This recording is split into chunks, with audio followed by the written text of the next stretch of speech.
Urdu community Urdu community Bahrain ladies wing آپ سب کا پھر سے ایک بار تہہ دل سے استقبال کرتی ہے۔ امید ہے آپ سب خیر سے ہوں گے اور جہاں کہیں بھی ہوں گے اس پروگرام سے مستفید ہو رہے ہوں گے۔ آج کا درس قرآن پچھلے ہفتے کی سیریز کا تسلسل ہوگا انشاءاللہ۔ جیسا کہ آپ سب کو پتا ہے، جس نبی پر آج کا ہم ذکر سننے جا رہے ہیں وہ نبی ہیں جن کی سیرت اور صورت دونوں ہی بے حد خوبصورت تھیں۔ وہ یوسف علیہ السلام ہیں۔ ان کے قصے کی بہت ساری مثالیں ہیں ہمارے لیے، اور بے شمار اسباق ملتے ہیں جہاں ہمیں ان کے صبر اور توکل کی مثال ملتی ہے۔ وہی یہ بھی معلوم ہوتا ہے کہ تمام حالات میں ایک مومن کا رویہ کیسا ہونا چاہیے اور انصاف کا معاملہ کیسا کرنا چاہیے۔ آئیے آج کے موضوع کی طرف بڑھتے ہیں، جو ہے یوسف علیہ السلام کی زندگی سے چند اسباق، حصہ دوم۔ اور اس کے لیے میں بہن زیبا بیگ سے درخواست کرتی ہوں کہ وہ اس پروگرام کو آگے بڑھائیں۔ تمام بہنوں کو السلام علیکم ورحمۃ اللہ وبرکاتہ۔ امید ہے تمام بہنیں خیر عافیت سے ہوں گی انشاءاللہ تعالی۔ ایک معذرت کے ساتھ کہ یوٹیوب پر لائیو نہیں ہو رہا ہے، انشاءاللہ تعالی اس کی ریکارڈنگ آپ کے یوٹیوب پہ چلی جائے گی انشاءاللہ تعالی۔ اسکرین شیئر کر لیتے ہیں۔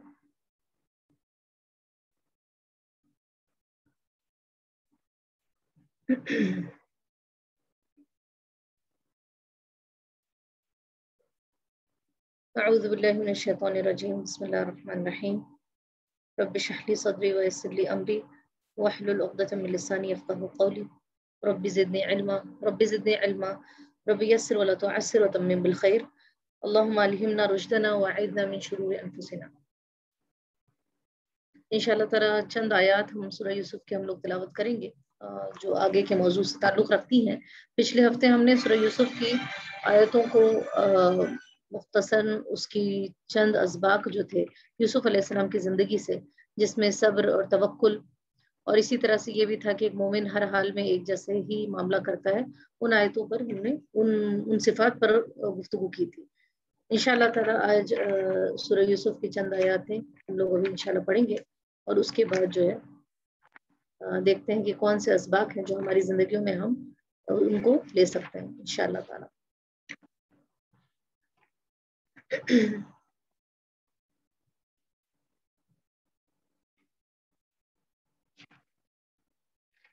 آیت نمبر 43 انشاءاللہ تعالی تلاوت ہوگی۔ اعوذ باللہ من الشیطان الرجیم، بسم اللہ الرحمن الرحیم۔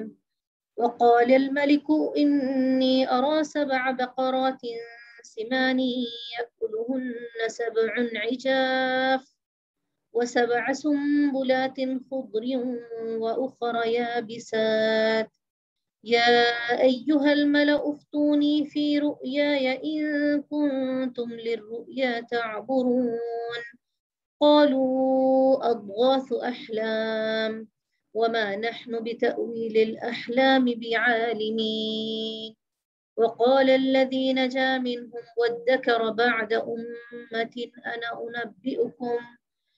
أنبئكم بتأويله فأرسلون يوسف أيها الصديق أفتنا في 7 بقرات سمان يأكلهن 7 عجاف و7 سنبلات خضر وأخر يابسات لعلي أرجع إلى الناس لعلهم يعلمون۔ یہ چند آیات تھیں جو ابھی آپ کے سامنے تلاوت کی گئی ہیں۔ انشاءاللہ تعالی اس دعا کے ساتھ ہم آج کے درس کو ابتدا کرتے ہیں کہ اللہ تعالیٰ جو کچھ بھی ہم یہاں سیکھیں اور جو کچھ ہم نے پچھلے ہفتے بھی سیکھا، اللہ تعالیٰ ان چیزوں کو ہماری زندگیوں میں شامل کر دے اور ہماری زندگیوں کو سنوارنے کا سبب بن جائے۔ اور جیسا کہ ہم لوگوں نے پچھلی بار گفتگو کی تھی کہ یہ جو حالات ہیں اور جو پریشانیاں ہوتی ہیں اور جو تکالیف ہمیں پہنچتی ہیں اور جو آزمائشیں ہم کو پہنچتی ہیں، تو ہم اس سے اکثر پریشان ہو کر، دل برداشتہ ہو کر ڈپریشن کے گڑھے میں چلے جاتے ہیں۔ حالانکہ جو مفسرین اور علماء کی رائے یہ ہے کہ یہ سورہ وہ سورہ ہے جو اللہ کے رسول صلی اللہ علیہ وسلم کو ان کو تسکین دینے کے لیے اس وقت جب کے لیے ان کے لیے بہت ہی مشکل حالات تھے، تب یہ سورہ نازل ہوئی تھی. تو انشاءاللہ تعالی ہم بھی اور بھی مزید دیکھتے ہیں کہ کیا چیزیں ہیں جو ہم اس سورہ سے حاصل کر سکتے ہیں. ایک پوائنٹ یہاں ہم دیکھیں کہ یوسف علیہ السلام کی زندگی سے ایک سبق جو اور نکلتا ہے وہ یہ ہے کہ اپنے آپ کو برائی یا بے حیائی کے کاموں سے بچانا. صحیح ہے. یہ کہاں سے واقعہ ملتا ہے؟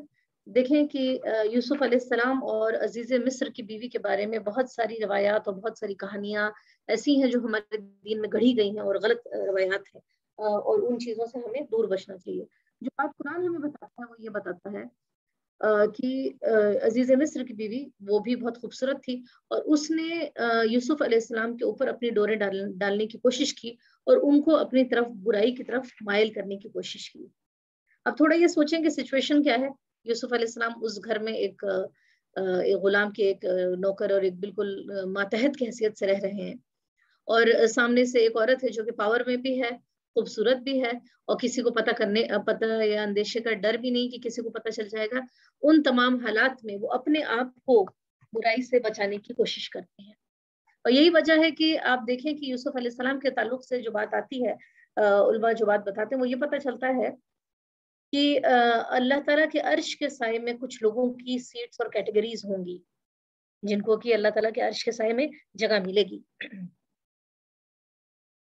اس میں ایک کیٹیگری وہ ہے کہ جس کے بارے میں اللہ کے رسول صلی اللہ علیہ وسلم نے فرمایا کہ رجل دعته امرأة، ایسا شخص جس کو ایک عورت نے برائی کے لیے دعوت دی، ذات حسب و جمال، حسب نسب والی بھی ہو اور خوبصورتی بھی ہو، اور اس کے بعد وہ شخص کیا کہے، انی اخاف اللہ، کہ میں اللہ تعالیٰ سے ڈرتا ہوں. تو ہم دیکھیں کہ یہاں پر بھی اللہ کے رسول یوسف علیہ السلام کی جب بات پتہ چلتی ہے تو وہ جب ان کو بلاتی ہے اپنی برائی کی طرف تو وہ بھاگ جاتے ہیں، وہاں سے نکل جاتے ہیں، بھاگنے کی کوشش کرتے ہیں. تو یہاں پر دیکھیں کہ کہا جاتا ہے کہ ان عرش کے سائے کے جو لوگ ہیں اور یہ کیٹیگری جو ہے اس میں کہا جاتا ہے کہ یوسف علیہ السلام سب سے پہلے ہوں گے جو اس کیٹیگری میں داخل کیے جائیں، اور یوسف علیہ السلام ان کے سردار ہوں گے اس کیٹیگری کے. کیا وجہ ہے؟ کہ خوبصورتی بھی تھی سامنے، اور آپ دیکھیں کہ حسب نسب بھی تھا، یہ بھی اندیشہ نہیں تھا، کسی چیز کا ڈر نہیں تھا، کیونکہ وہ تو خود مالکن تھی، وہ ان چیزوں کو چھپا کے رکھے گی تو کسی کو نہیں پتہ چلنا تھا. آج ہم سب لوگوں کے لیے اس بات سے کیا سبق نکلتا ہے کہ کیا ہم بھی برائی سے ویسے ہی بھاگتے ہیں جیسے یوسف علیہ السلام اس عورت سے بھاگ کے دروازے کی طرف بھاگ نکلے اور وہ پیچھے سے ان کو آ کر پکڑنے لگ گئی. آج حقیقت میں برائیاں اور بے حیائی ہمارا پیچھا ایسے ہی کر رہی ہیں، ہمارے موبائلز پر، ہمارے ہاتھوں میں، ہمارے ارد گرد باہر جائیں آپ معاشرے میں بے حیائی ایسے ہی پھیلی ہوئی ہے. اتنی زیادہ ہو گئی کہ بے حسی کی کیفیت طاری ہو گئی ہے. اب جو چیزیں کچھ عرصہ پہلے برا مانا جاتا تھا ان چیزوں کا، وہ چیزیں آج بالکل نارملائز ہو گئی ہیں. ہماری نئی جنریشن بہت ساری چیزیں بائی ڈیفالٹ ان کو نارمل لگ رہا ہے، وہ چیزیں جو کہ حقیقت میں ہم بہت برا مانتے ہیں. تو یہ بات یہ ہے کہ ہم اپنے بارے میں دیکھیں کہ کہیں ایسا تو نہیں کہ برائی جب ہمیں دعوت دیتی ہے، اب ہم سوچیں، ہم عورتیں خاص طور پہ سوچتی ہیں کہ ہم اس کیٹیگری میں نہیں ہوں گے. یہاں مرد اور عورت کی بات نہیں ہو رہی، کوئی بھی شخص ہو جس کو کہ برائی کی دعوت دی جا رہی ہے اور وہ رک جائے. تو آج ہمارے گیجٹس، ہمارے سوشل میڈیا، ہمارے ٹیکنالوجی ہمیں اگر جب برائی کی طرف بلا رہی ہے تو ہم اس کا جواب کیا دے رہے ہیں؟ کیا ہم وہی جواب دے رہے ہیں جو اس حدیث کے مطابق اور جو یوسف علیہ السلام نے کہا کہ ان اخاف اللہ، کہ میں اللہ تعالیٰ سے ڈرتا ہوں. تو یہ ایک اہم سبق ہے جو اس سورہ سے ہمیں ملتا ہے. ایک اور بات ہے کہ اللہ تعالیٰ سے اپنی کمزوری کے اعتراف میں قوت پانا.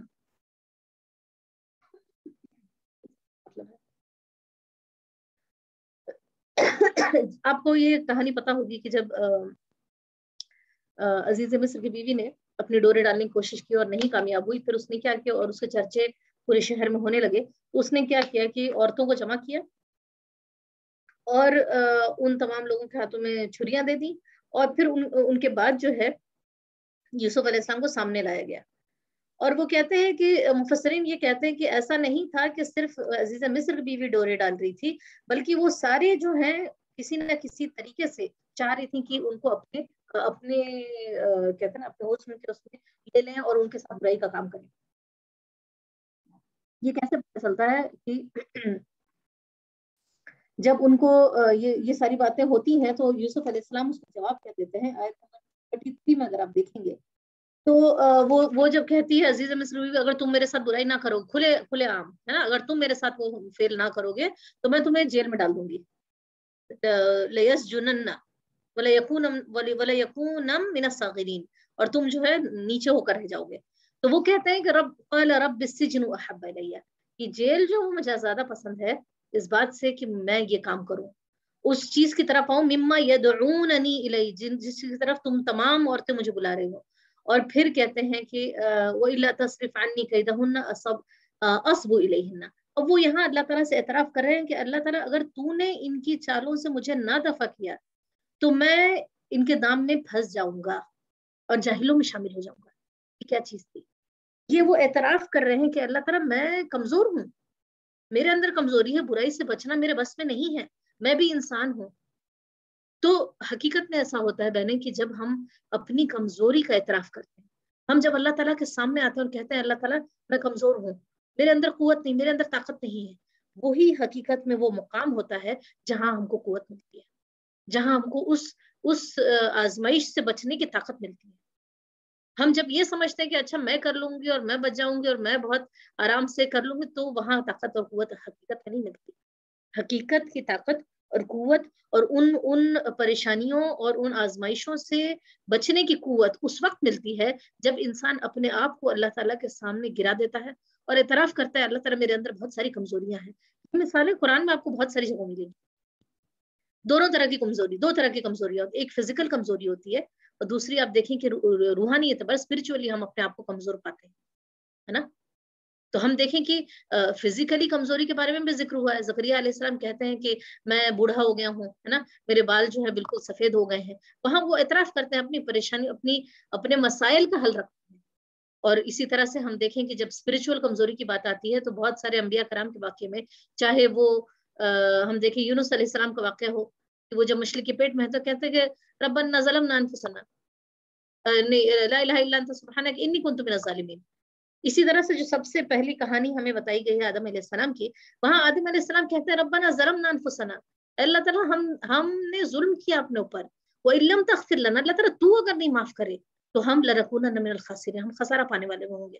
تو ہم جب اپنے پریشانی کے گہرائی میں ہوں, جب ہمیں لگے کہ ہم کسی, چاہے وہ دنیاوی اعتبار سے کوئی کام ایسا ہو, چاہے وہ اخروی معاملے میں ہو, جہاں ہم اپنے آپ کو کمزور پا رہے ہوں, تو حقیقت میں اگر ہمیں قوت چاہیے تو اللہ تعالیٰ کے سامنے سر جھکا کر گڑ گڑا کر کہ اللہ تعالیٰ میں بے بس ہوں, میرا کوئی سہارا نہیں ہے, میں بہت کمزور ہوں, میں کوئی بڑی سے بڑی برائی سے نہیں بچ سکتی ہوں. ابو ہریرہ رضی اللہ عنہ کے بارے میں آتا ہے کہ وہ دعا کیا کرتے تھے کہ اللہ تعالیٰ مجھے چوری اور زنا سے محفوظ رکھ. لوگوں نے سوال کیا کہ آپ اتنے بڑے محدث اور آپ ایسی دعا کر رہے ہیں, اور ہم بھی سوچ سکتے, مطلب تصور بھی نہیں کر سکتے ہیں کہ چھوٹی موٹی برائیاں تو انسان سوچے بھی, اتنی بڑا گناہ کہ چوری اور زنا کا وہ کیسے تصور کر سکتے ہیں.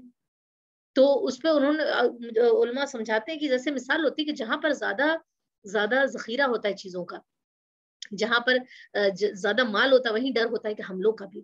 بات یہی ہے کہ جو جتنا علم میں اور عمل میں اور دین میں آگے بڑھتا رہتا ہے, شیطان کا حملہ بھی اتنا ہی ہوتا ہے.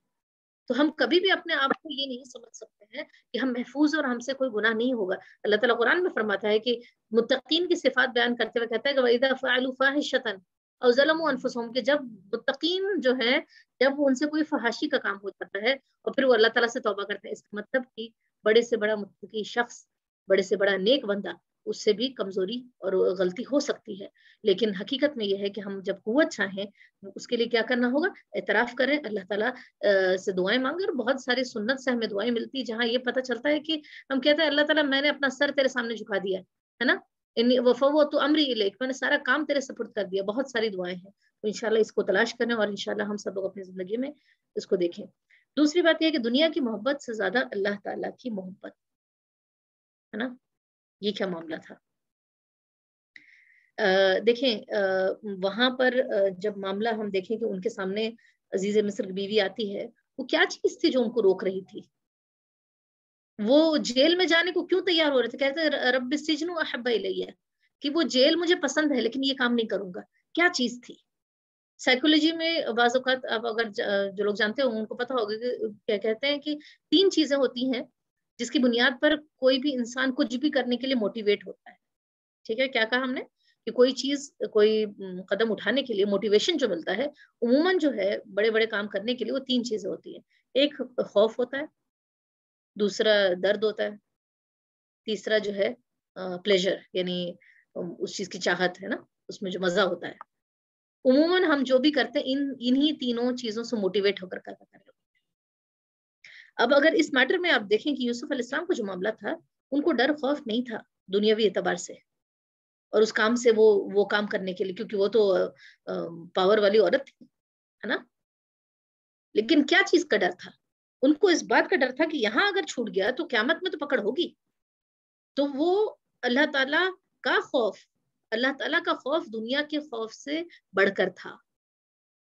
اسی طرح سے درد کی تکلیف کی بات کریں گے تو دنیا میں جیل میں ڈالا جانا ان کے لیے تکلیف دہ بات تھی, ہو سکتا سزائیں بھی ہوتی, ہے نا, ان کو اذیت بھی دی جاتی. لیکن آخرت کا درد اور آخرت کا خوف اور آخرت کی جو پریشانی ہے وہ زیادہ نگاہ میں بالکل کلیئر تھی, جس کی وجہ سے وہ اس چیز سے بچ گئے. پلیجر کی بات کریں کہ واقعتاً یہ چیزیں جتنی بھی گناہ ہوتے ہیں جو ہمیں کھینچتے ہیں اپنی طرف, جو بھی غلط کام ہوتے ہیں, کہتے ہیں نا کہ جنت کو اللہ تعالیٰ نے کانٹوں سے گھیرا ہوا ہے, تکلیف مشکل راستہ ہے, اور جو جہنم والا راستہ بہت ہی خوبصورت ہے. تو برائی تو بہت اچھی لگتی ہے, لیکن وہ پلیجر, اور ایک مرد کے لیے وہ برائی کو روکنا, وہ ہم اور آپ عورتوں کی بات نہیں ہے, وہ الگ سائیکولوجی ہوتی ہے. تو ان کو اس پلیجر کے باوجود اللہ تعالیٰ کو راضی رکھنا, اللہ تعالیٰ کو خوش کرنا, یہ ان کے نزدیک زیادہ اہم تھا. آج ہم دیکھیں کہ شاید ہم ان چیزوں پر غور کریں تو بہت ساری برائیاں ہماری زندگیوں سے ہٹ سکتی ہیں کہ میرے لیے کیا موٹیویشن ہے نا, کیا چیز موٹیویٹ کر رہی ہے مجھے, کس چیز کا ڈر ہے جو مجھے نیکی سے دور کر رہی ہے, کہ کون سی چیز کی محبت ہے جو مجھے برائی کرنے پر اکسا رہی ہے. کیا وہ اللہ تعالیٰ کی, مومنین کے بارے میں تو اللہ تعالیٰ کہتے ہیں کہ وَالَّذِينَ آمَنُوا أَشَدُّ حُبًّا لِلَّهِ, جو لوگ ایمان والے ہیں وہ تو اللہ تعالیٰ سے سب سے زیادہ محبت کرتے ہیں. تو یہ بھی ایک ہم سب لوگوں کے لیے سبق ہے. پھر اس کے بعد دیکھیں تہمت لگانا بہت بڑا گناہ ہے نا. وہاں کیا کیا اس نے, عزیز مصر کی بیوی نے, جب انہوں نے بات نہیں مانی تو تہمت لگا دی, بہت آرام سے, بہت آسانی سے, ہے نا, کہ اس نے مجھے جو ہے اپنی طرف کھینچنے کی کوشش کی تھی. اب اس تہمت کے نتیجے میں کیا ہوا, ان کو جیل میں بھی ڈالا گیا. دنیا میں آپ دیکھیں بہنیں, بہت سارے لوگ ہیں جو جیل میں بہت سارے وجوہات کے بنا پر جاتے ہیں, لیکن وہ بعض اوقات ایسا بھی ہوتا ہے, اور بعض اوقات کیا کہیں بہت سارے لوگ, خصوصاً ہم دیکھیں گے ہمارے مسلمان امت کے لوگ بھی ہوتے ہیں, ناحق جیل میں ڈالے جاتے ہیں. وہ ایک کسی مقصد کے تحت رہتے ہیں, کھڑے ہوتے ہیں, اس مقصد کی وجہ سے ان کو جیل میں ڈال دیا جاتا ہے. تو دنیا کی جیلوں میں ایسے بے شمار لوگ پڑے ہوئے ہیں جن کو ایک کسی مقصد کے تحت ڈالا گیا, لیکن وہ کم از کم جیل میں رہتے ہیں تو اپنے دل میں اور اپنے نفس میں اطمینان کے ساتھ رہتے ہیں کہ ہم کسی حق چیز کے لیے تھے, اس لیے ہمیں ڈالا گیا. یہاں یوسف علیہ السلام کے ساتھ کیا معاملہ ہوا, ان کو جیل میں ڈالا گیا, لیکن کس بنا پر ڈالا گیا, ان کے عزت پر آنچ ڈالتے ہوئے, ان کے اوپر ایک الزام تراشتے ہوئے ان کو ڈالا گیا ہے. اور کہتے ہیں نا کہ مفسرین علماء یہ کہتے ہیں کہ تہمت کو برداشت کرنا, تہمت کسی کو پر الزام لگایا جاتا ہے, یہ باقی تمام چیزیں جو برداشت کرنی رہتی ہیں اس سے کہیں زیادہ بڑھ کر ہوتا ہے. بہت بڑے لیول کا, آپ کسی کی عزت پر آنچ ڈالیں, کسی کے کیریکٹر پر انگلی اٹھائیں. اور یہی وجہ ہے کہ بہت سارے لوگ جب ایسے کوئی معاملے میں پھنستے ہیں تو وہ اپنی جان دے دینا گوارا کرتے ہیں, بجائے اس کے کہ ان کو پر وہ کیریکٹر کی برائی دنیا کے سامنے آئے, ہے نا. ہم نے دیکھا نا, آئے دن تو دیکھتے ہیں. تو یہ کہتے ہیں جو ڈگنیٹی ہوتی ہے, جو عزت ہوتی ہے, وہ چیز پر آنچ پڑتی ہے اور انسان کے لیے بہت مشکل ہوتا ہے. تو اللہ کے رسول صلی اللہ علیہ وسلم نے تہمت لگانے کے بعد, تہمت دیکھیے سنیے, بہت بڑی, یعنی کہ کوئی آپ نے کسی چیز کا, آپ نے اگر کسی کے بارے میں کوئی بھی ناحق, سورہ نور کو ہم لوگوں نے پڑھا, جانتے ہیں کہ آپ نے محض کہہ دیا کہ نہیں فلاں کا کسی کا کوئی بات چل رہی, کوئی چکر ہے نا. اور آج کے سوسائٹی میں تو بہت آسان ہو گیا ہے کہ ایک ٹویٹ کر دیں, ایک سوشل میڈیا پہ پوسٹ ڈال دیں کسی کی برائی کے لیے. تو اللہ کے رسول صلی اللہ علیہ وسلم نے کیا فرمایا کہ لا يدخل الجنت نمام, یعنی نمیمہ جو کہتے ہیں, جو کسی کے اوپر تہمت لگانا, کوئی تہمت لگانے والا جو ہے وہ جنت میں داخل نہیں ہوگا. اور اسی طرح سے جب مفسرین اور علماء اس بارے میں جب کہتے ہیں کہ اتنی سختی والی بات کیوں، کیونکہ وہ کہتے ہیں کہ جب کوئی تہمت لگانے والا کسی کے اوپر تہمت لگاتا ہے تو اس کی زندگی مشکل ہو جاتی ہے، اس کا جینا مشکل ہو جاتا ہے. تو جو شخص دوسرے کی زندگی کا سکون اگر چھین لیتا ہے، زندگی میں رہنے کا اس کے دل اور دماغ کو پریشانی میں ڈال دیتا ہے، وہ شخص اس بات کا حقدار نہیں کہ جنت میں وہ سکون سے رہے.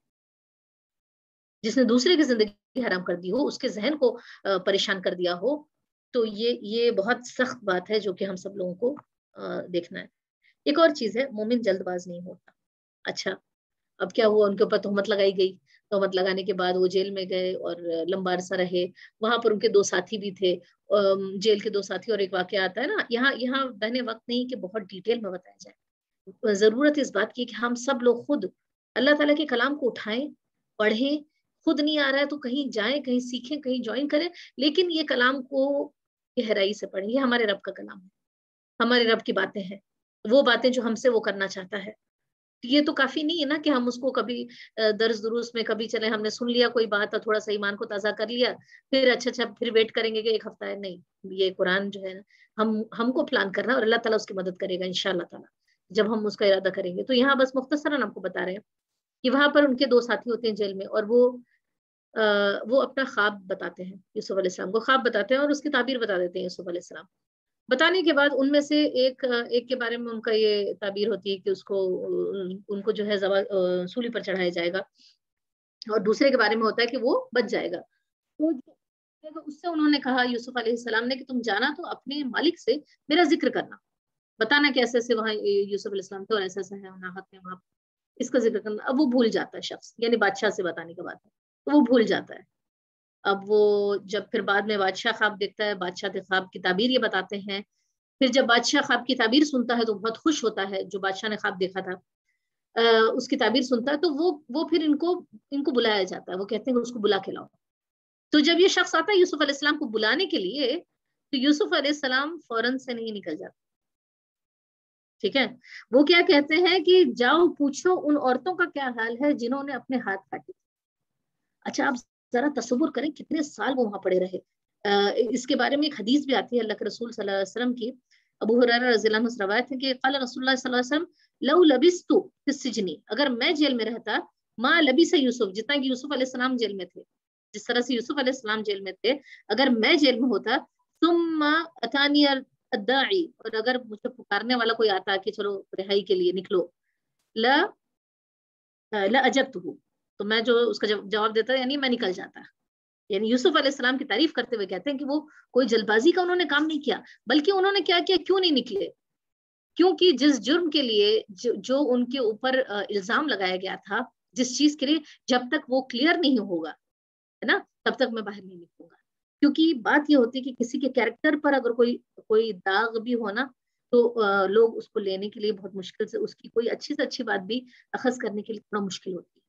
تو وہ چاہتے تھے کہ میرے اوپر سے یہ چیز نکل جائے. یہ دیکھیں کہ کیا ہوتا ہے ہماری زندگیوں میں بعض اوقات کچھ فیصلے، کچھ باتیں ہمیں بہت تحمل سے کرنا ہوتا ہے. ضروری نہیں ہوتا کہ ہم ہر چیز جو ہوئی ہے فوراً سے اس کو اپلیکیشن ہی کرتے، نہیں، تحمل کے ساتھ، پلاننگ کے ساتھ، حکمت کے ساتھ سوچ کر. یہ جلد بازی ہمارے اندر، لیکن آج ہماری امت سب سے جس کو کہیں گے کہ اگر جس کو ریئیکشن والی اگر ہے تو سب سے آگے نمبر 1 پہ ہم کہیں گے تو ہماری اللہ کے رسول صلی اللہ علیہ وسلم امت ہے نا، ہماری کمیونٹی ہے. باقی لوگوں کے اندر صبر دکھے گا، بہت مسکراہٹیں دکھیں گی، پیار محبت دکھے گا.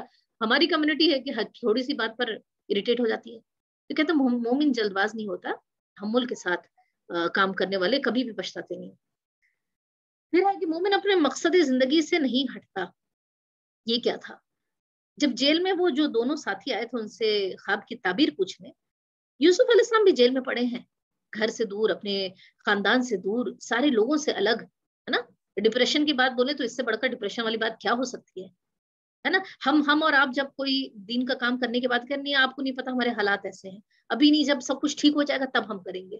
وہ اس ڈپریسنگ مطلب ان کی لائف کا لوسٹ پوائنٹ پر ہے وہ. اور اس وقت جب وہ دونوں ساتھی آتے ہیں تو پہلے ان کو بیٹھ کر توحید کی دعوت دیتے ہیں. ان کو کہتے ہیں ارباب متفرق، کیا بہت سارے آقا اچھے ہیں یا ایک آقا اچھا ہے جو واحد القہار ہے. ان کو دعوت دیتے ہیں اور تعلیم دیتے ہیں. پھر اس کے بعد جو ہے وہ بڑے اچھی حکمت کے ساتھ کہ تم لوگ بیٹھو جب تک کھانا آئے گا اس سے پہلے میں تمہیں بتاؤں گا تمہارے خواب کی تعبیر.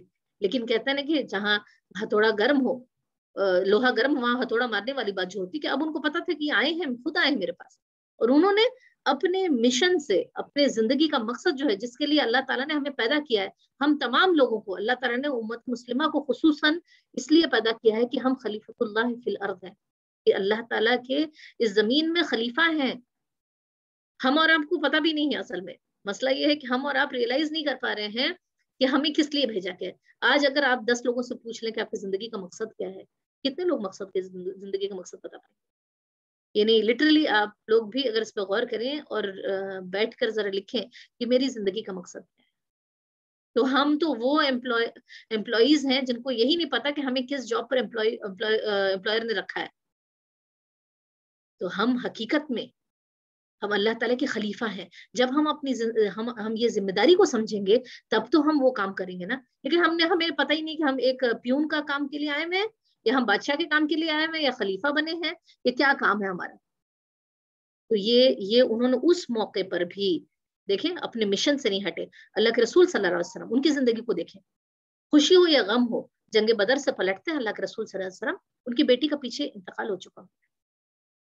یعنی آپ سوچیں کہ بیمار رہی ہوں گی نا جس کے لیے حضرت عثمان کو اللہ کے رسول نے چھوڑ کے گئے تھے. ہمارے پاس کیا عذر ہوتا ہے کہ ہم آگے نہ بڑھنے کے لیے, اللہ تعالیٰ کے دین کے کام نہ کرنے کے لیے ہمارے عذر کیا ہوتے ہیں. اس کے بعد ایک اور دیکھیں انہم یکیدون کیدا واکید کیدا, ہے نا, یہ آیت کا دوسری سورہ سے یہ ٹکڑا ہے کہ وہ چالیں چل رہے تو اللہ تعالیٰ بھی چال چل رہا. کیا چال؟ وہ کیا کہتی ہے عزیز مصر کی بیوی کہ اگر تم نہیں یہ کام کرو گے تو لیسجننہ, ہم اس کو ضرور جیل میں ڈال دیں گے, اور وہ کیا ہو جائے گا بالکل صاغرین میں سے, بالکل کمتر, تم کو تمہاری سٹیٹس سب کچھ ہٹا دیا جائے گا اور تمہاری کوئی حیثیت نہیں رہے گی. اللہ تعالیٰ یہ تو اس کی پلاننگ تھی نا, وہ چاہ رہے تھے. ہوا کیا, وہی شخص جس کو وہ جیل میں ڈالنے کا وعدہ کر رہی تھی اور دھمکی دے رہی تھی, وہی شخص آ کر اس کے شوہر کی پوزیشن پر بعد میں آ گیا. سبحان اللہ, سوچے, ہے نا, وہ اس کا شوہر جس پوزیشن پر تھا وہی پوزیشن یوسف علیہ السلام کو مل گئی بعد میں, وہ جیل سے رہا ہوتے ہیں. تو ہوتا یہ ہے کہ لوگ اپنی چالیں چلتے ہیں اور اللہ تعالیٰ اپنا پلان کرتا ہے, اپنا منصوبہ کرتا ہے. تو ہر پلاننگ کے اوپر اللہ تعالیٰ کی پلاننگ ہوتی ہے.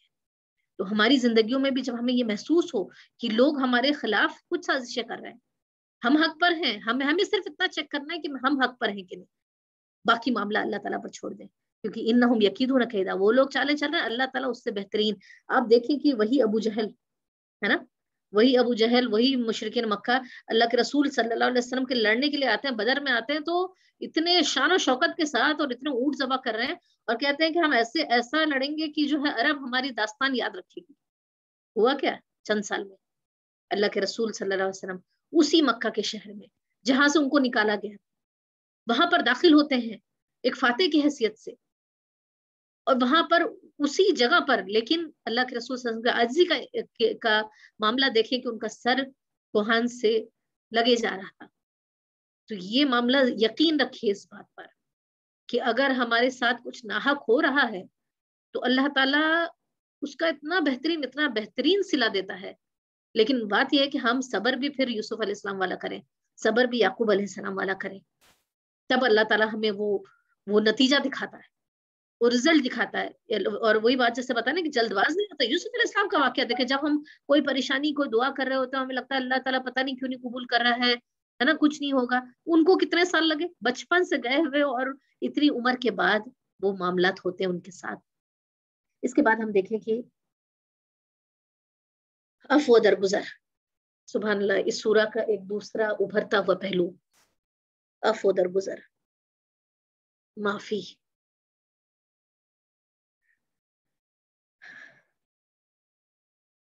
یہ بہت مشکل کام ہوتا ہے.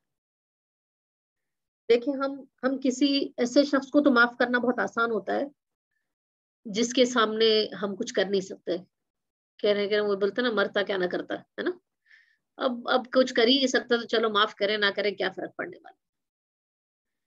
لیکن وہ پوزیشن جہاں کی ہمیں پورا اختیار ہے کہ سامنے والے نے جو ہمارے ساتھ زیادتی کی ہے اس کا ہم چاہیں تو بدلہ لیں. حالانکہ شریعت نے ہمیں اس بات کی اجازت دی ہے کہ اگر کوئی آپ کے ساتھ ظلم کرے ہم اتنا ہی برابر ان کے ساتھ بدلہ لے سکتے ہیں نا. لیکن بدلہ لینا بہت کہتے ہیں احسان کا معاملہ نہیں ہے. احسان کن چیزوں میں ہے؟ معاف کرنے میں. اب معاف کرنے میں ایک ٹینشن یہ ہوتا ہے کہ اچھا میں نے اگر کسی کو معاف کر دیا تب تو میں تو چھوٹی اور سامنے والا تو بڑا ہو گیا ہے نا. یہ دیکھیں کہ اگر کوئی حق پر ہوتے ہوئے کسی سے بدلہ نہ لے تو اللہ تعالیٰ اس کو ضرور عزت دیتا ہے. عزت اور ذلت جو ہے نا وہ اللہ تعالیٰ کے ہاتھ میں ہے نا. مالک الملک تؤتی الملک من تشاء وتعز من تشاء وتذل من تشاء بیدک الخیر. یہ ہے اللہ تعالیٰ بادشاہت کا مالک ہے. وہ جس کو چاہتا ہے عزت دیتا ہے, جس کو چاہتا ہے ذلت دیتا ہے, اور وہ کیا ہے, وہ اس تمام خیر اسی کے ہاتھ میں ہے. تو یہ ہمارے سوچنے سے اور ڈرنے سے کہ اچھا ایسا کریں گے تو ایسا نہیں. عزت اور ذلت صرف اللہ تعالیٰ کے ہاتھ میں. افو درگزر کا معاملہ کیا ہوا, وہی ان کے بھائی. اب تھوڑا اپنے اوپر رکھیں بات کہ آپ کے بھائیوں نے آپ کو لیا ہو, دھوکے سے لے جا کر کنویں میں پھینک دیا ہو مرنے کے لیے. وہاں سے کوئی اٹھاتا ہے آپ کو جا کر غلام بنا دیتا ہے, بیچا جاتا ہے آپ کو ایک کموڈیٹی کی طرح, ایک کہتے ہیں نا سامان کی طرح آپ کو بیچا جا رہا ہے. پھر آپ جا کر کسی کے گھر میں رہ رہے ہیں, پھر وہاں آپ کو آزمائش ہوتی ہے, وہاں پر سے آپ جیل میں جا رہے ہیں. جیل سے ہوتے ہوتے ہوتے اتنے مرحلوں کے بعد اب وہ بھائی سامنے آتے ہیں, سامنے بھی آ کر برائی کر رہے ہیں کہ ارے یوسف نے بھی ایسے ہی کام کیا تھا, منہ در منہ. اس کے بعد جب وہ آتے ہیں اور صدقہ مانگتے ہیں تو یوسف علیہ السلام سے نہیں رہا گیا.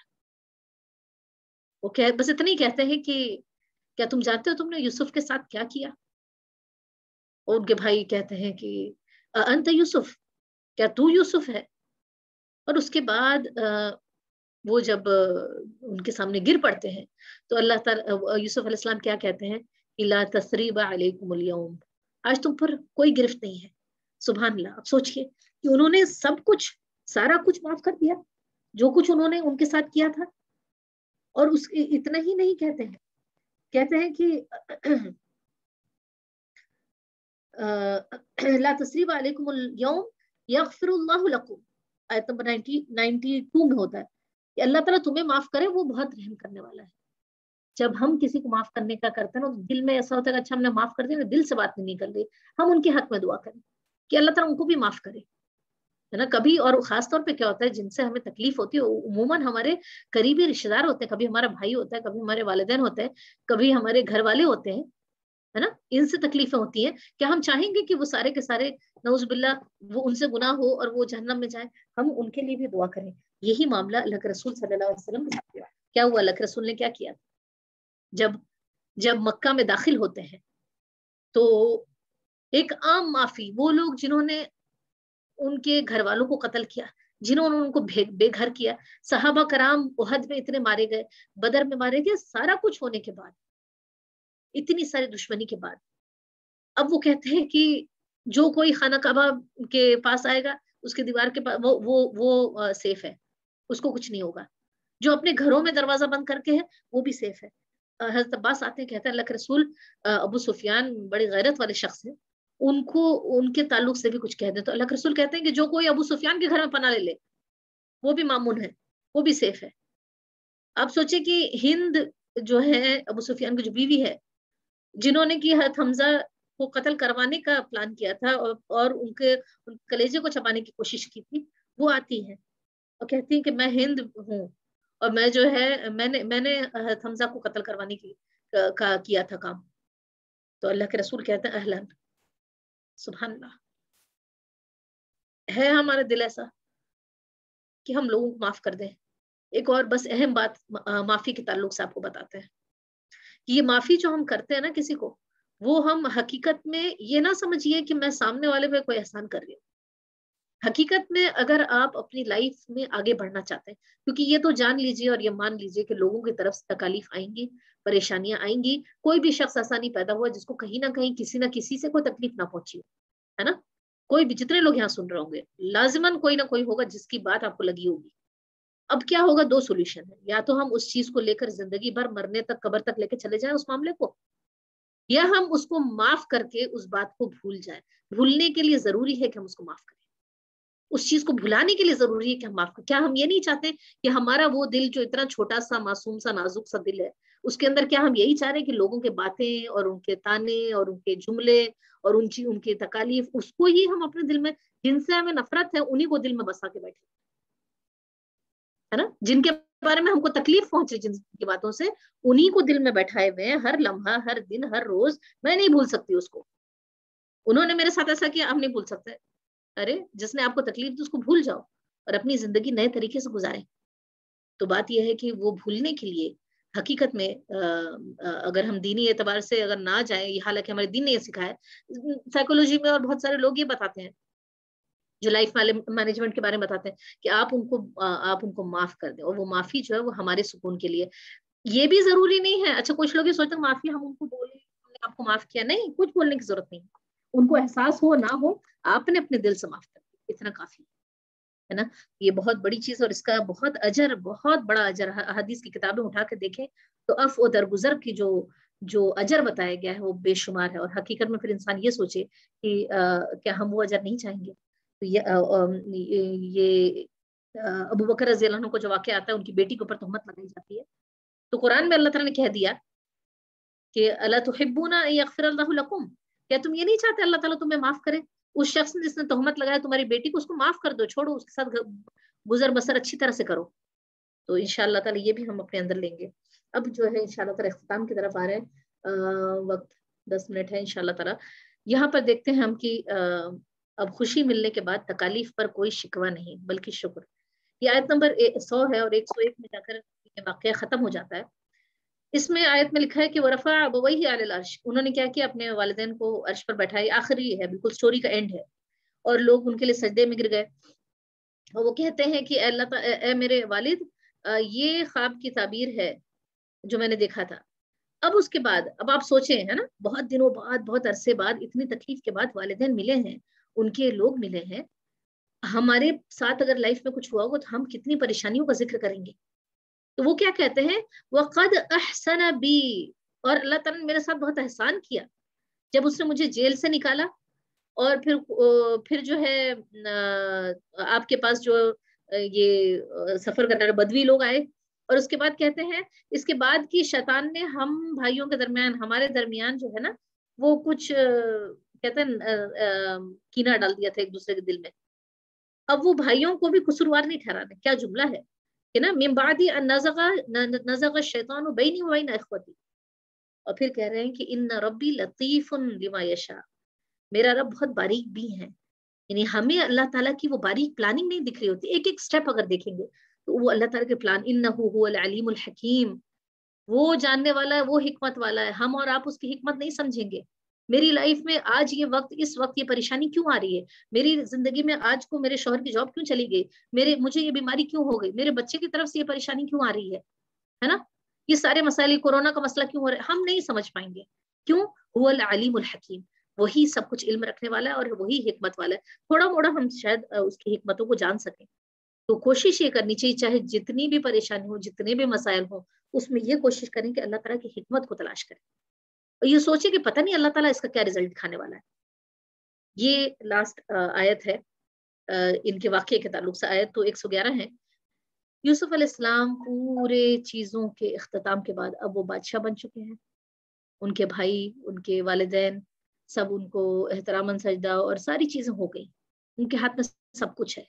اب کہتے ہیں, اب دعا کرتے ہیں, یہ خوبصورت دعا ہے.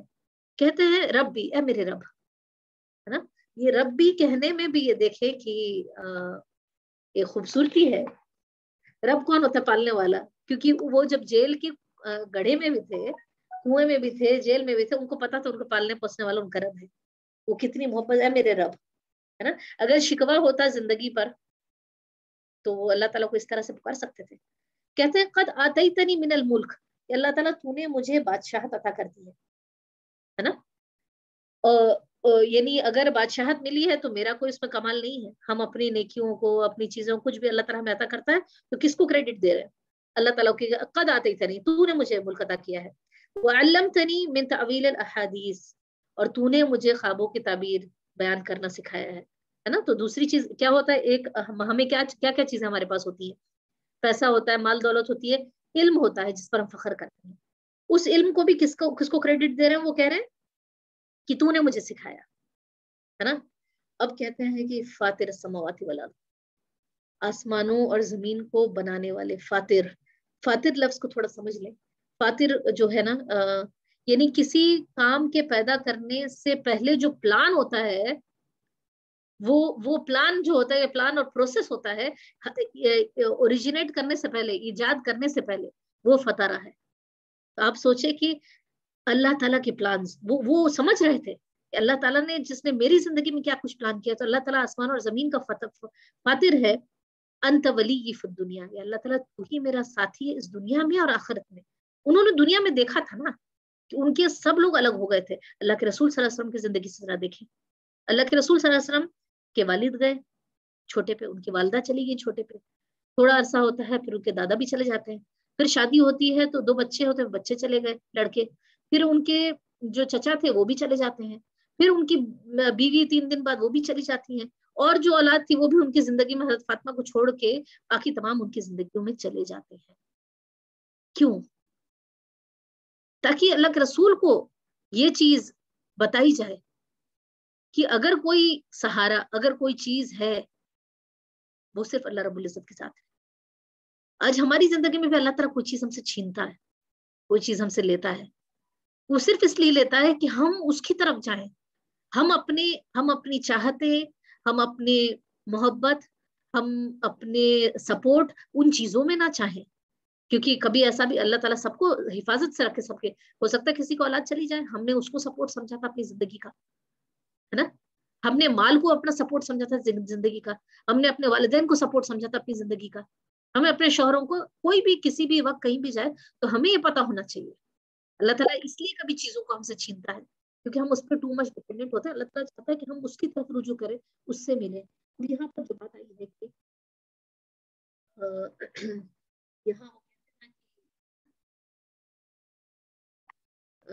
یہاں جو یہ بات بتائی گئی کہ اللہ تعالیٰ تو ہی میرا ولی ہے اس دنیا میں اور آخرت میں بھی. یہ جو اوپر جتنی باتیں تھی نا, بادشاہت ان کو ملی, ان کو علم دیا گیا, یہ ساری چیزیں دنیاوی تھی. لیکن وہ آگے کیا کہہ رہے ہیں, اللہ تعالیٰ دنیا مجھے نہیں چاہیے. اب مانگتے ہیں دعا تو کیا کہتے ہیں, اب کہتے ہیں کہ توفنی مسلمن والحقنی بالصالحین, بس یہی ان کی دعا ہے. کہتے ہیں کہ اللہ تعالیٰ تو دنیا اور آخرت میں میرا ولی ہے, دنیا میں جس طرح تو نے میرا ساتھ دیا, اللہ تعالیٰ آخرت میں بھی تو میرا ولی رہنا. اور دعا بس اتنی ہی ہے, اللہ رب العزت یہ بادشاہت ملنے کے بعد, یہ سب کچھ ملنے کے بعد, سارا کچھ جو ہو سکتا تھا, ساری مشکلات کے بعد اللہ تعالیٰ تم نے مجھے یہ سب کچھ دے دیا, علم بھی دے دیا, ملک بھی دے دیا. اس کے بعد اللہ تعالیٰ صرف اتنی دعا ہے کہ مجھے توفنی مسلمن, اللہ تعالیٰ مجھے اسلام کی حالت میں ایک مسلمان کی حیثیت سے موت دینا اور مجھے نیک لوگوں کے ساتھ شامل کرنا. اب دیکھیں دعا کتنی خوبصورت ہے. ایک امام شافعی رحمۃ اللہ علیہ کے بارے میں آتا ہے کہ وہ کہتے ہیں کہ وہ دعا ہم مسلمان ہیں نا, ہم لوگوں کے لیے بڑی اچھی دعا ہے. وہ کہتے ہیں کہ اے میرے رب رزقتنی الاسلام ولا اسالو, کہ تو نے مجھے اسلام دے دیا حالانکہ میں نے اس کو سوال نہیں کیا تھا. یعنی مطلب ہم پیدائشی طور پر مسلمان ہوئے نا. تو پھر کہتے ہیں فرزقنی الجنہ, اللہ تعالیٰ مجھے جنت دے دے, وانا اسالو, اللہ تعالیٰ میں اس کا سوال کرتا.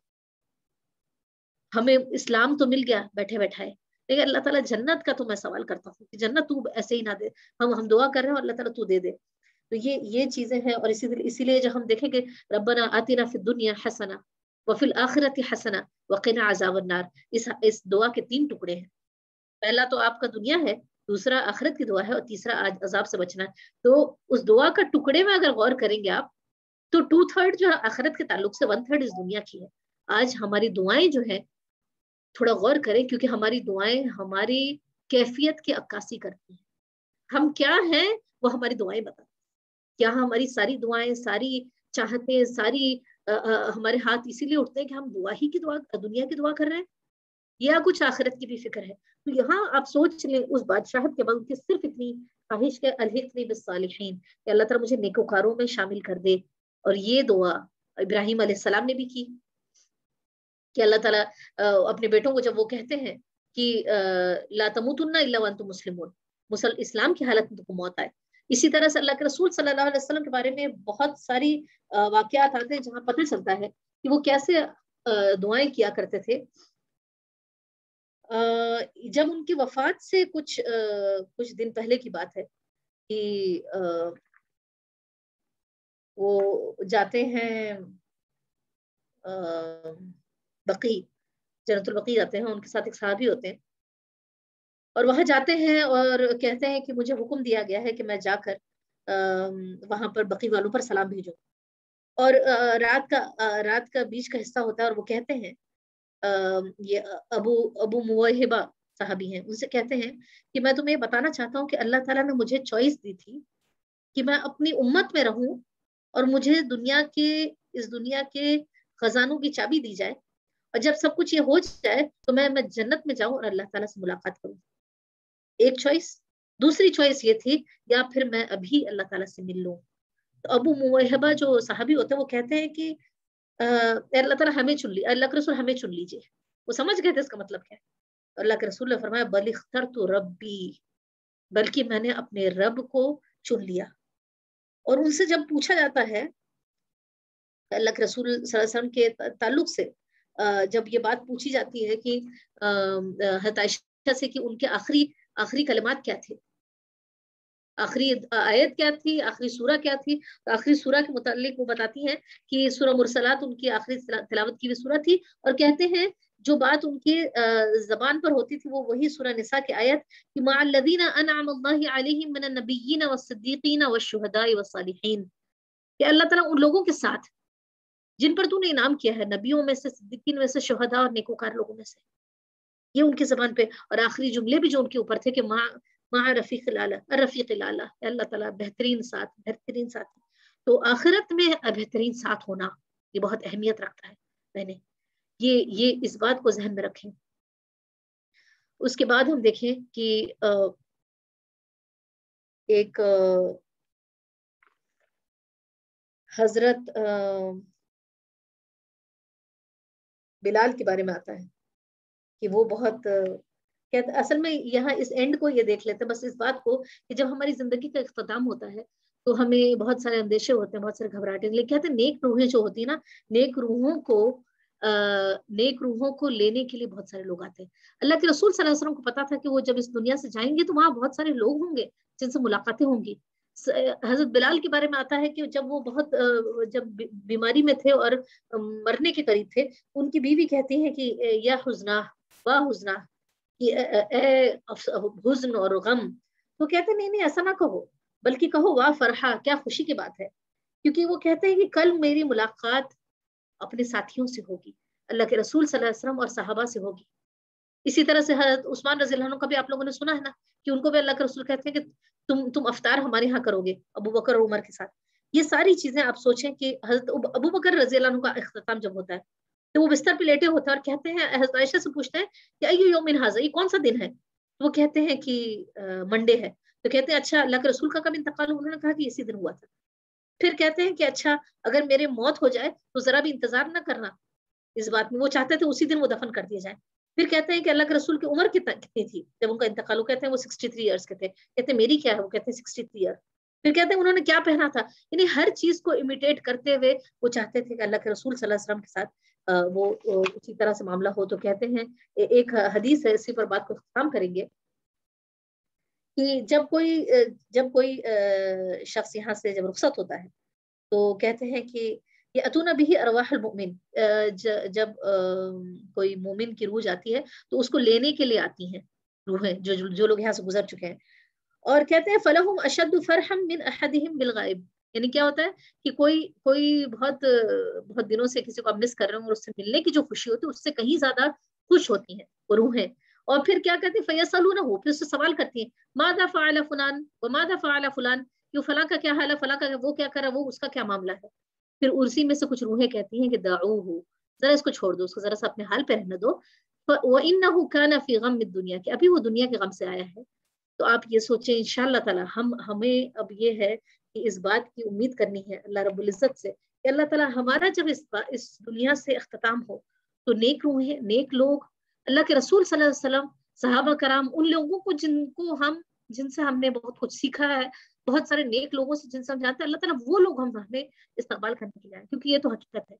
ایک لاسٹ چیز ہے جس پر کہ ہم بات کو ختم کریں گے، یہ اصل میں سورہ کا اعجاز ہے، اور تھوڑا سا اوور ٹائم ہو گیا، لیکن جسٹ ہم 2 منٹ اور آپ لوگوں کا لیں گے. اس سورہ کی بہت بڑی خوبصورتی ہے، سبحان اللہ. اللہ تعالیٰ ہم تمام لوگوں کو قرآن کو ایسے سمجھنے والا بنائے. یہ دیکھیں شارٹ میں آپ کو سورہ کا ریکیپ دیتے ہیں. آیت نمبر 1 سے 3 میں تمہید دی گئی، انٹروڈکشن اللہ تعالیٰ دے رہا ہے. 4 سے 6 میں یوسف علیہ السلام کا خواب کا بیان، یہاں سے کہانی سٹارٹ ہوتی ہے، یہ آپ دیکھتے جائیں بس. پھر بھائیوں کی سازش، یوسف علیہ السلام گھر والوں سے جدا ہوتے ہیں، یہ 7 سے 18. یہ آیتوں کا جو سیکوینس ہے کہیں بھی ٹوٹا نہیں ہے. پھر ایک غلام کی حیثیت سے مصر میں داخل ہوتے ہیں، یہ پورا واقعہ آتا ہے نا. اس کے بعد ہوتا ہے عزیز مصر کی بیوی ان کو اپنی طرف کھینچتی ہے اور تہمت لگاتی ہے. پھر 30 سے 32 میں عزیز مصر کی بیوی دوسری عورتوں کے سامنے پیش کرتی ہے اور وہ ہاتھ کاٹ لیتے ہیں نا، وہ والا واقعہ. پھر قید میں جاتے ہیں یوسف علیہ السلام، ان کو ڈالا جاتا ہے. یہ آیت نمبر، سب آیتیں سیکوینس میں. قید کے ساتھیوں کا خواب کی تعبیر بیان کرتے ہیں نا، قید ان لوگ خواب دیکھتے ہیں، وہ آپ کی آیت ہے. پھر بادشاہ خواب دیکھتا ہے. پھر یہاں نیچے سے اوپر جا رہے ہیں، قیدی کو یوسف علیہ السلام یاد آ جاتے ہیں، ٹھیک ہے، وہ بھول جاتا ہے، اس کو یاد آ جاتا ہے. بادشاہ کے خواب کی تعبیر بیان کرتے ہیں. قید سے رہا ہوتے ہیں یوسف علیہ السلام. پھر عزیز مصر کی بیوی یوسف علیہ السلام کو بری قرار دیتی ہے نا، وہ کہتی ہے کہ اب آپ بالکل صحیح ہیں، جب اس کا غلطی پتہ چلتے. مصر کے خزانوں کو ان کو دے دیا جاتا ہے. بھائیوں کا معاملہ، ٹھیک ہے، یوسف علیہ السلام نے گھر میں مل جاتے ہیں. یوسف علیہ السلام خواب کی تعبیر کرتے ہیں اور اختتامی کلمات اللہ تعالیٰ کی ہیں. اچھا ذرا سا غور کریں، یہ 2 پوائنٹ، یہ سٹارٹنگ پوائنٹ ہے، وہ اینڈنگ پوائنٹ ہے. اللہ تعالیٰ پہلے 1 سے 3 میں تمہید بیان کر رہا ہے، اور آخر میں کیا کر رہا ہے؟ اختتام کر رہا ہے. ٹھیک ہے، ہم نے کہا نا کہ احسن القصص ہے، اللہ تعالیٰ نے کہا یہ بہترین، بیسٹ آف دا اسٹوریز.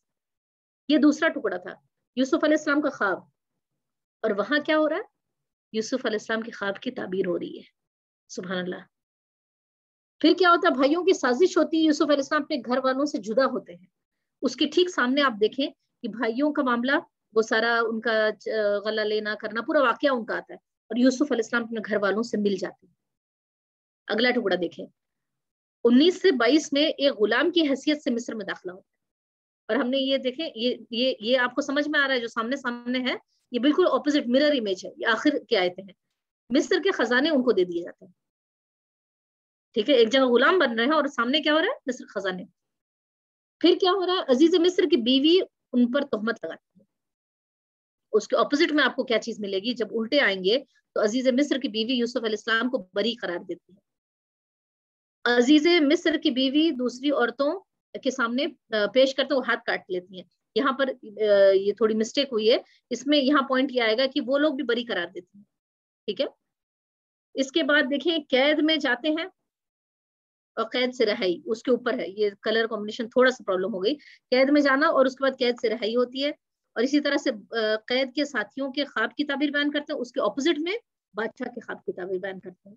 اور یہ سبحان اللہ، یہ دیکھیں کہ یہ اس سورہ کا اعجاز ہے، جو اس کی خوبصورتی ہے کہ پہلا ٹکڑا آخری ٹکڑے سے، سیکنڈ ٹکڑا سیکنڈ لاسٹ ٹکڑے سے، تھرڈ ٹکڑا تھرڈ لاسٹ ٹکڑے سے، اس طرح سے پوری سورہ کا سیکوینسنگ کی گئی ہے.